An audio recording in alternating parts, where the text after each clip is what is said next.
The Fujitsu Lifebook U772 is only one of the few proper business ultrabooks out there right now.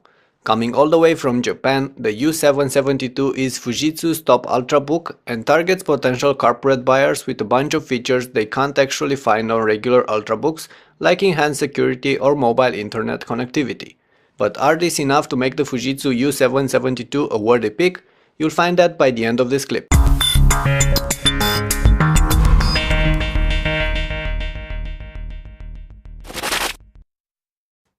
We're going to start our review for the Fujitsu Lifebook U772 by taking a look at the exterior. The U772 is pretty compact for its class and weighs about 3.2 pounds.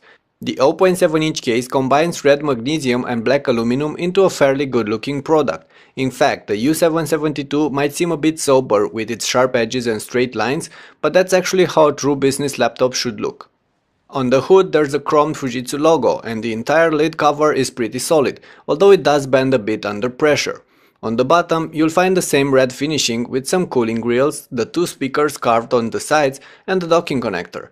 Of course, there's no way to easily access the battery or internals like with most other ultrabooks. On the sides you'll find a series of ports. On the left there's a PSU, a cooling grill, a Kensington lock, one USB and a headphone microphone jack. On the right there's an SD card reader, another two USB ports, a full-size HDMI port and a mini LAN connector. There's something on the back as well though, a place for a SIM card, as this Fujitsu offers cellular connectivity as well, besides wireless LAN and Bluetooth.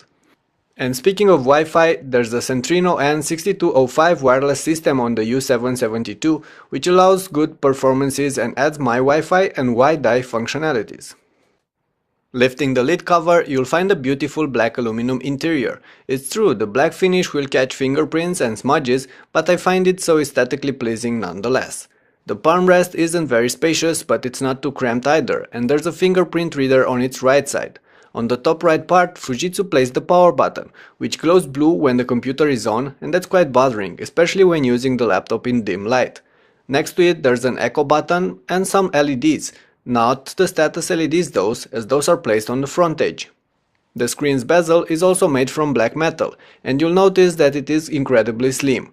In fact, one could easily mistake the Fujitsu U772 with a 13.3-inch ultrabook, but it actually offers a 14-inch display, squeezed inside the 13.3-inch frame. There's a non-glare display on my test unit and it's actually not bad at all. Yes, we're talking about the TM panel, thus the viewing angles are limited unless you're watching the laptop straight on, but besides that the brightness, contrast and colors are fairly alright, and you can lean the screen on its back quite a lot, which will allow you to adjust your viewing angle even when using the laptop on the couch or in a cramped economy class airplane seat. So overall, the screen is good, although it does not cover the entire surface inside the aluminum frame as you might think when first laying your eyes on this laptop. Also, I would have appreciated a higher resolution option, but that's not available. All in all, the Lifebook U772 is a snazzy ultrabook. It's solid build and looks good in its classic non-intrusive way. And yes, it is a bit heavier than the average ultrabook, but do not forget this is a 14-inch laptop and not a 13.3-incher like most of its peers. I should also add some things about the keyboard and trackpad. First of all, I was a bit reluctant about the keyboard as the keys travel is shallow. Surprisingly though, I was able to cope with this keyboard very well and ended up liking it. Yes, there's little travel, but the keys are firm and the feedback is good, which end up to accurate and fairly comfortable typing. One thing though, the tested unit did not feature a backlit keyboard, but that one is available as an extra option. As for the trackpad, well, it's decently sized and feels like it should. It's also responsive, accurate and deals fine with basic gestures or palm rejection. The click buttons though, which are integrated within the tactile surface, were incredibly stiff on my unit. Now this might not be the case for all the models, but on this particular version, registering click was complicated, as I had to push way harder than I'd like to on the designated area in order for something to happen, which was frustrating. Fujitsu allows potential buyers to customize their U772 and pick between a couple of configurations and extra options. Our test unit is basically the mainstream version with an Intel Core i5-3370U processor, integrated Intel HD 4000 graphics, 4GB of RAM and hybrid storage, with a 500GB hard drive and 32GB cache SSD. Despite lacking a proper SSD, this Fujitsu is going to be pretty fast when dealing with daily tasks, although the regular hard drive does make it a bit less responsive than it could be. Of course, the laptop can also deal with multimedia content and some light games, despite only sporting integrated graphics. Long story short, as long as you don't have impossible expectations from this laptop, it's going to perform well, like most other Ultrabooks do.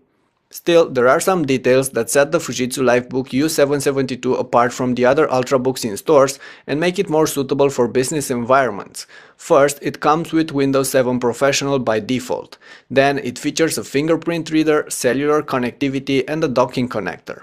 And last but not least, there are the Intel Anti-Theft, Citrix Receiver, TPM, and Computrace BIOS persistent chips, and all the other business-grade technologies and features bundled on it. Back to regular stuff, the U772 runs pretty cool and quiet most of the time, although it can get slightly warmer and noisier when pushed. The speakers are fairly alright as well for an Ultrabook, with decent punch and average sound quality. As for the HD webcam on top of the screen, it handled video chatting on Skype just fine, as long as there was enough light around. The Fujitsu U772 comes with a 45 Wh battery, and will run for about 4 hours on a single charge during average daily use. That can be pushed a bit longer when using the laptop lightly, but it's still below the average in this class. As for prices, those are pretty steep.